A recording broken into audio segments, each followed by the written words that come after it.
Okay, sorry about that. Um, so that was just a reminder of some of the elements there, Von architecture, and you can be implementing in various ways. Um, in the very beginning, it was mechanical devices. If you ever saw like the imitation game, where it was from World War II, they broke a German encryption code using a mechanical based computer. Then it got into vacuum tubes and then transistors. Now there's a couple other things like quantum computing. I told you about neuromorphic computing. That's some of the stuff that I have been exploring. Um, and so all of those are different ways of doing that implementation of what we're trying to accomplish.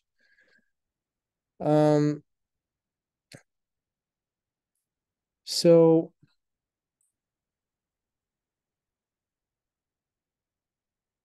that's just some of the things that I wanted to be mentioned on that part.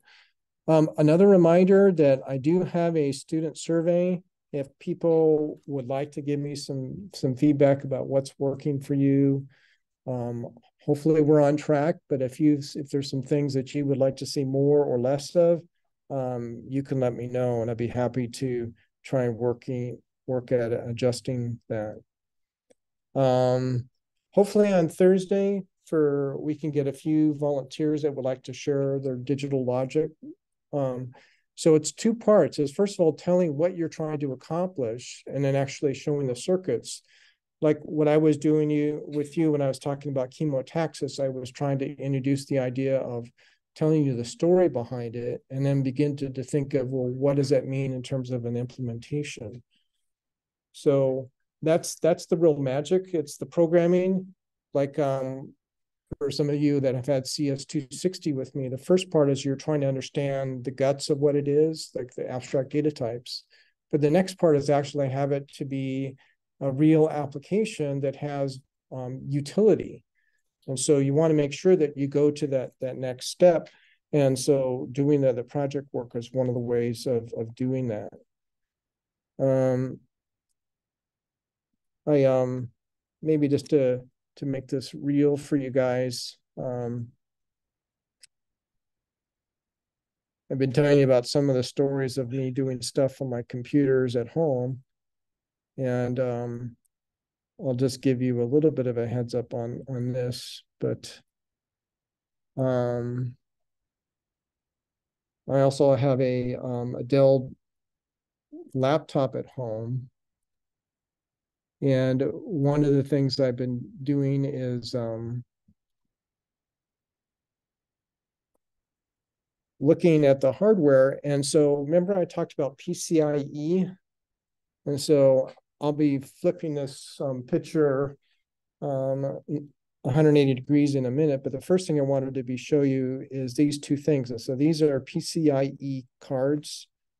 And so if I zoom in on that, you have this PCIe version 3 times 4. And so this is indicative of how many connections that come in here. And then you have a PCIe version 4 with times 16. I'm not going to get into that, but basically what I'm doing is we just got fiber at our home, and so it has a 10 gigabyte fiber. Sonic is a company from Northern California that are starting to do things in Southern California. And so that's what I'm doing is it has a 1 gigabit network interface card that comes with it. But with that, I'm not really taking full advantage of that. And so what you're seeing in the background here, this is the motherboard. And so you're seeing a couple other things like here, this is, it looks like about a quarter size. This is the battery that you have all of the BIOS and everything this is what, when you turn off your computer, it makes sure that everything stays where it is. It keeps BIOS information, configuration information, the booting order. And so that's another thing that's there. But let me flip this because there's another thing that perhaps maybe you haven't at least looked into a computer to see this. And so this is the SSD that's part of my my desktop. And so this is a small form factor desktop. And so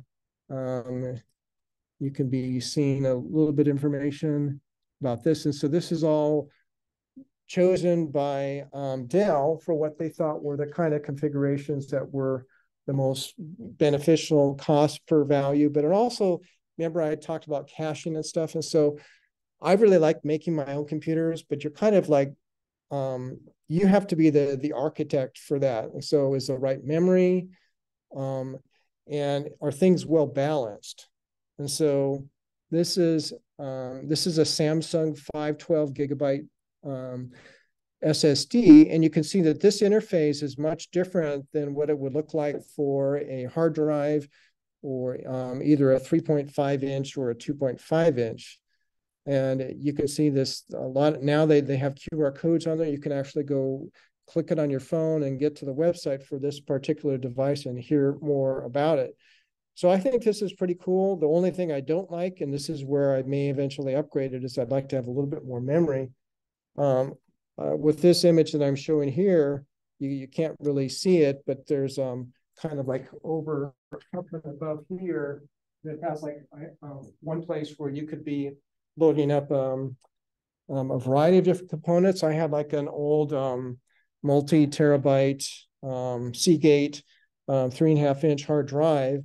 And so I use that as another form of memory. So this is be like my fast storage. And then I have a hard drive to do more heavy lifting for some of the data. Like if I have like MATLAB on it. And so I offload some of the things that I'm doing on there for that. But that just gives you a little bit of an idea.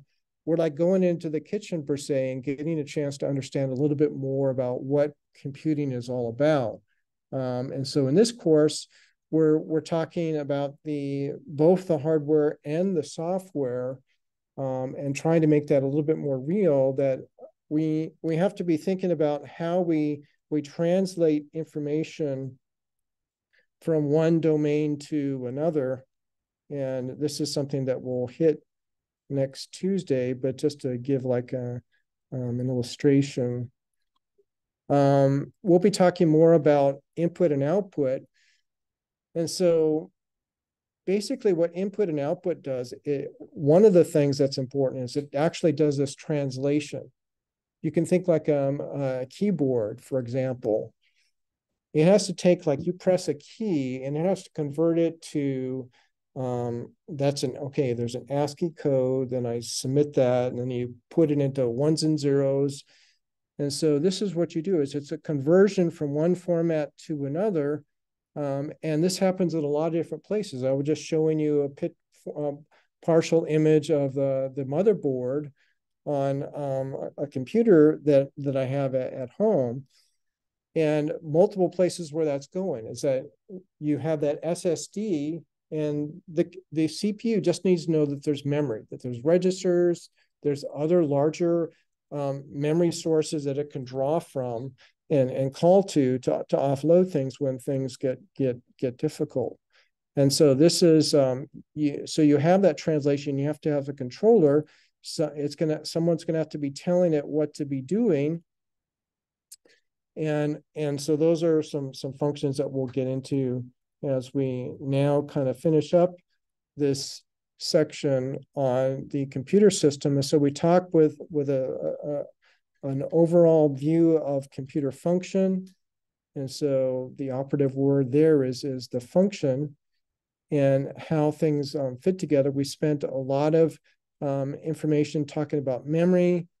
And now we're going to be finishing up with input and output. And finally, then, as we get ready to be talking about some things about how the CPU works with having instruction sets and whatever, we'll talk about the operating systems of support.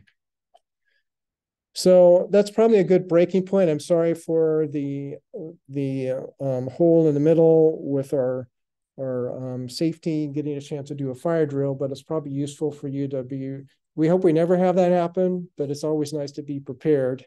And it's a nice day, so sitting out, walking out in the sun isn't too bad. But with that, if are there any other comments or questions that people have?